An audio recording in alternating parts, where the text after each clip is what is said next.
My piece this week talked about how Israel may be succeeding on the battlefield in Gaza in their war against Hamas. But in many ways, across the globe, in the court of public opinion, they're failing, or at least doing quite poorly. The piece was inspired by an article I read late last week about Israeli President Isaac Herzog, who went to Holland this week for the opening of a Holocaust museum. It seemed as if the president was facing arrest if he came to Holland by pro-Palestinian activists who accused him of genocide. To me, this felt sort of like an outrage, an Israeli president facing genocide charges at the opening of a Holocaust museum. It occurred to me that this was just part of a larger effort by activists, pro-Palestinian activists, pro-Gaza activists around the world to discredit Israel, to discredit the war effort, but more importantly, to discredit Israel in the court of public opinion around the country. But this is only one small part of the problem around the world we're seeing right now. Here in the US, activists, politicians, and journalists are clearly on a campaign to discredit Israel's war effort. And in many ways, what could be considered to help Israel lose.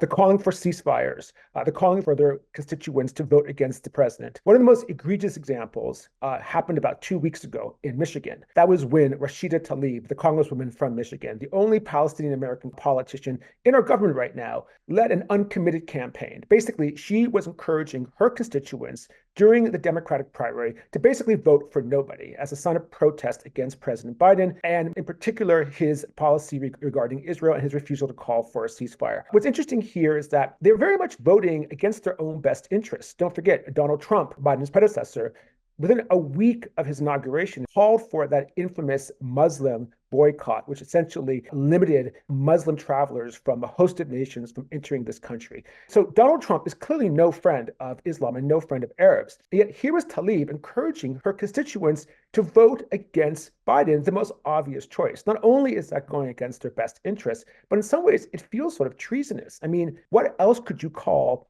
a sitting elected American politician commanding her flock to vote for the best interests of people thousands of miles away, as opposed to Americans themselves? It's practically mutiny. Here in the US, we see also many additional examples, particularly in the media. You have Karen Attiah, a columnist at the Washington Post. Now, she's a global columnist focusing on all kinds of issues around the world. But if you look at her track record since October 7th, she has a clear focus, if not obsession, on Israel, Palestine, Gaza, Jews that feels borderline creepy as far as I'm concerned.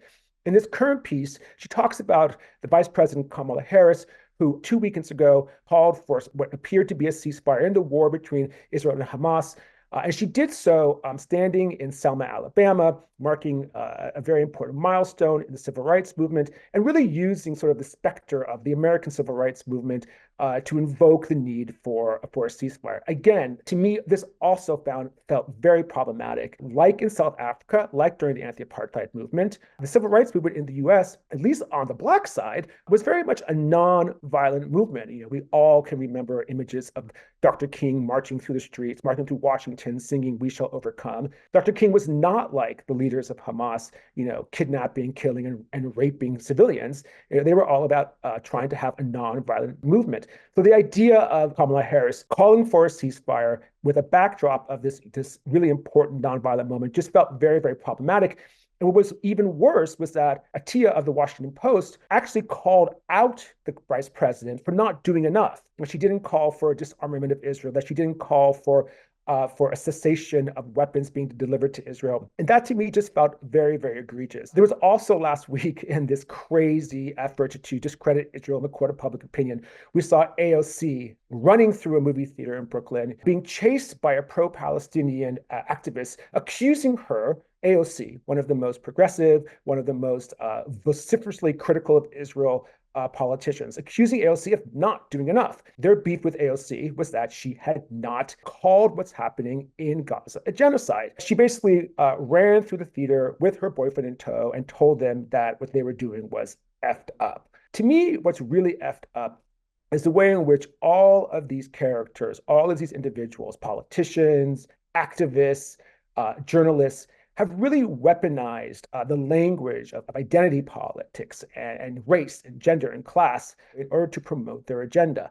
And their agenda is clearly to end the war in Gaza, to have a ceasefire. They claim they want the hostages returned, but they don't really provide a framework or any sort of structure for any of this to happen. We have a ceasefire today, then what happens? We'll have another October 7th, probably next October 7th.